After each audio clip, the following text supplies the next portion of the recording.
নমস্কার বন্ধুরা, পম্পার কিচেনে আপনাদের সকলকে স্বাগত। এই প্রচণ্ড গরম থেকে একটু স্বস্তি পেতে আমরা নানা রকমের কোল্ড ড্রিঙ্কস, শরবত বা আইসক্রিম খেয়ে থাকি। তাই আজ আমি 4 রকম ঠান্ডা ঠান্ডা হেলদি ড্রিঙ্কস বা শরবতের রেসিপি আপনাদের সাথে শেয়ার করব। চিনি ছাড়া বানানো এই শরবত বা ড্রিঙ্কসগুলো আমার মতো একবার বানিয়ে দেখবেন, অসাধারণ খেতে হয়। আর যাকে বানিয়ে খাওয়াবেন সেই আপনাকে ভীষণ প্রশংসা করবেন। তাহলে চলুন দেরি না করে আজকের এই স্বাস্থ্যকর ড্রিঙ্কসের রেসিপিগুলো দেখে নেওয়া যাক। আজকে যে ড্রিঙ্কসগুলো বানাবো তার মধ্যে দেখুন, এখানে আমি প্রথমে আমের একটা ড্রিঙ্কস বানাবো। কাঁচা আম তার জন্য নিয়ে নিয়েছি, একটা আম এইভাবে টুকরো টুকরো করে কেটে নিয়েছি। এবার একটা মিক্সির জার আমি নিয়ে নিয়েছি। কাঁচা আমটাকে আমি এই মিক্সির জারের মধ্যে দিয়ে দিলাম। এই প্রচন্ড গরমে যাতে আপনারা একটা হেলদি ড্রিঙ্কস পান, তার জন্য কিন্তু যে আমি ড্রিঙ্কস গুলো বানাবো সবগুলো ড্রিঙ্কস এর মধ্যে কিন্তু আমি চিনি ব্যবহার করব না, আমি ব্যবহার করব মিছরি। দেখুন এখানে আমি মিছরি নিয়ে নিয়েছি, এর মধ্যে দিয়ে দিলাম। দিয়ে দেবো একটা কাঁচা লঙ্কা, লঙ্কাটাকে ভেঙে নিলাম। 1 চামচ দিয়ে দেবো নর্মাল লবণ, 1/2 চামচ দিয়ে দেবো বিট লবণ। এবার এই উপকরণগুলোকে আমি খুব ভালোভাবে ব্লেন্ড করে নেব। দেখুন আমার সাথে সমস্ত উপকরণ আমি খুব ভালোভাবে ব্লেন্ড করে নিয়েছি। এবার এখানে কিছু ফ্রেশ পুদিনা পাতা দিয়ে দেব, আর দিয়ে দেবো কিছুটা আইস কিউব। এখানে বরফের টুকরো আমি দিয়ে দিয়েছি, আমরা চাইলে কিন্তু ঠান্ডা জলও ব্যবহার করতে পারেন।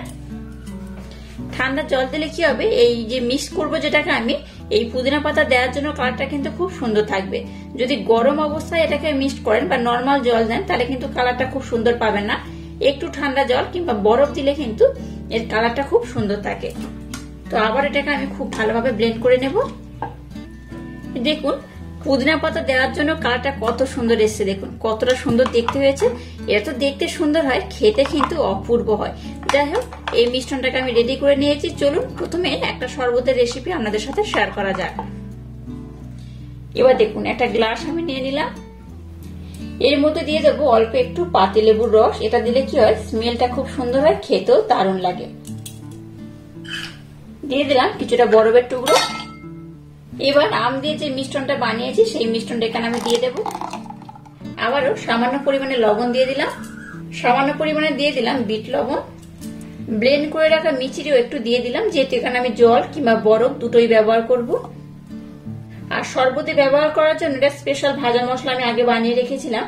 আগে শরবতের রেসিপিতে আমি আপনাদের সাথে শেয়ার করেছি, চাইলে দেখে নিতে পারেন। এখানে অল্প একটু দিয়ে দিলাম। এবার এখানে অল্প করে আমি ঠান্ডা জল দিয়ে দেব। এবার এটাকে আমি খুব ভালোভাবে মিক্স করে নেব। একদম ইউনিক স্টাইলে যে শরবতের রেসিপি আমাদের সাথে শেয়ার করছি, আশা করছি আগে এইভাবে কখনো আপনারা শরবত বানাননি। দুর্দান্ত খেতে হয়, একবার খেলে দেখবেন এইভাবে বারবার খেতে ইচ্ছা করবে। আর দেখলেন তো কত সহজভাবে শরবতটা বানানো হয়ে গেল। এবার এটাকে আমি ডেকোরেশন করে দেবো। আপনারা আপনাদের মনের মতো কিন্তু ডেকোরেশন করতে পারেন। একটু লেবু আর একটু পুদিনা পাতা এইভাবে দিয়ে দিলাম। এইভাবে দিলে কি হয়, এটা দেখতে খুব সুন্দর লাগে। দেখুন একরকম শরবত একদম রেডি হয়ে গেছে। এবার যে শরবতটা বানাবো সেটা আমি তরমুজ দিয়ে বানাবো। আর তরমুজটাকে দেখুন এইভাবে কিন্তু আমি টুকরো টুকরো করে কেটে নিয়েছি। এই দেখুন ছোট ছোট টুকরো করে কেটে নিয়েছি। এটাকে মিক্সির জারে কিংবা গ্রেট কোনো কিছু করার দরকার নেই, এইভাবে নিলেই হবে। একটা গ্লাস আমি নিয়ে নিলাম, গ্লাসের মধ্যে দুটো আমি লেবুর টুকরো দিয়ে দিলাম। এবার দিয়ে দেবো তরমুজের টুকরো গুলোকে। এবার দেখুন এই একটা চামচের মাধ্যমে এইভাবে আমি একটু চেপে চেপে তরমুজের জুসটাকে বার করে নেব। তরমুজ আর লেবুর যে জুসটা একসাথে কিন্তু দারুণ লাগবে। দেখুন এখানে কিন্তু লেবুর যে জুসটা হয় সেটাও পেয়ে যাচ্ছেন, আর তরমুজের জুসটাও একসাথে পেয়ে যাবেন। দারুণ খেতে লাগে, অসম্ভব সুন্দর। একবার খেলে দেখবেন এইভাবে তরমুজটাকে কিন্তু বারবার বানিয়ে খেতে ইচ্ছা হবে। আর গরমের সময় কিন্তু ভীষণ তৃপ্তি পাওয়া যায় এইভাবে যদি তরমুজের জুসটা বানিয়ে খান। দেখুন বেশ কিন্তু অনেকটাই জুস বার হয়েছে, দেখতেই পাচ্ছেন। এবার এখানে ব্লেন্ড করে রাখা মিছরি দিয়ে দেবো, এই চামচের 1 চামচের মতো দিয়ে দেবো। একদম সামান্য পরিমাণে লবণ, আর বিট লবণ দিয়ে দেবো একদম অল্প করে। দিয়ে দেবো কিছুটা বরফের টুকরো। এবার এখানে আমি জল দিয়ে দেবো অল্প করে। এবার এটাকে আমি খুব ভালোভাবে মিক্স করে নেব। এইভাবে অবশ্যই একবার হলেও তরমুজের জুসটা বানাবেন, অসম্ভব সুন্দর খেতে হয়।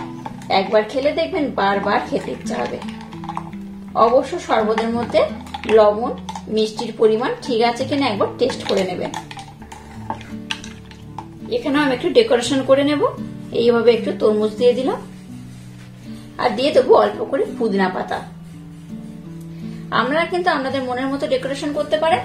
দেখুন এটা একদম রেডি হয়ে গেছে, কত অপূর্ব দেখতে হয়েছে। চলুন আর একটা শরবতের রেসিপি আমাদের সাথে এবার শেয়ার করব। আবারও একটা গ্লাস আমি নিয়ে নিলাম, এর মধ্যে দিয়ে দেবো টক দই, দিয়ে দেবো অল্প একটু লেবুর রস। আমের যে পিউরিটা বানিয়েছিলাম সেখান থেকে 1 চামচ দিয়ে দেবো, খুব বেশি নয়, একদম 1 চামচ। দিয়ে দেবো বেশ কয়েকটা বরফের টুকরো। মিষ্টির জন্য দিয়ে দেবো ব্লেন্ড করে রাখা মিছরি, এই চামচের 2 চামচ। সামান্য একটু দিয়ে দেবো লবণ, বিট লবণ দিয়ে দেবো একদম অল্প করে।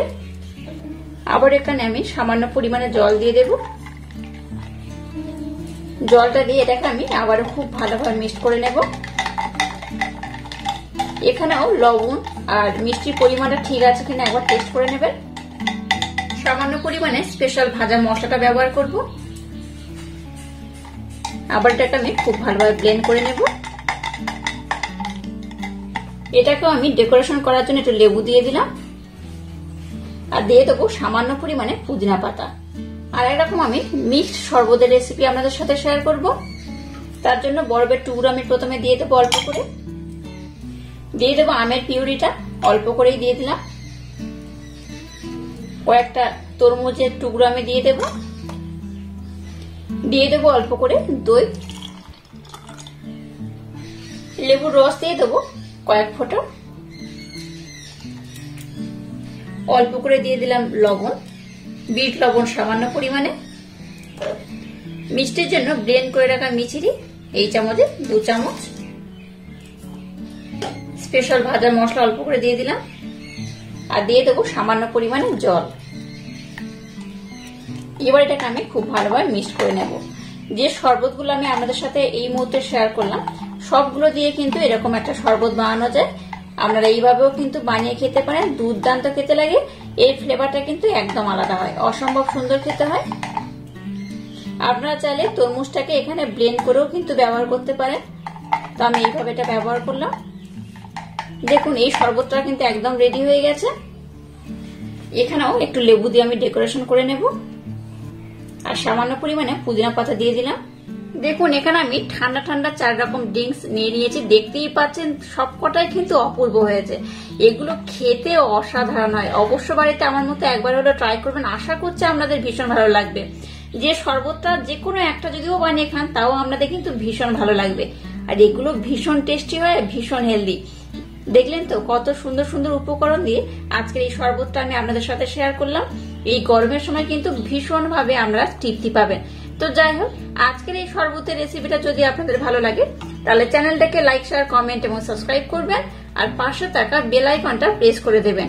তাহলে টাটা, আবার দেখা হচ্ছে নতুন কোনো রেসিপি নিয়ে।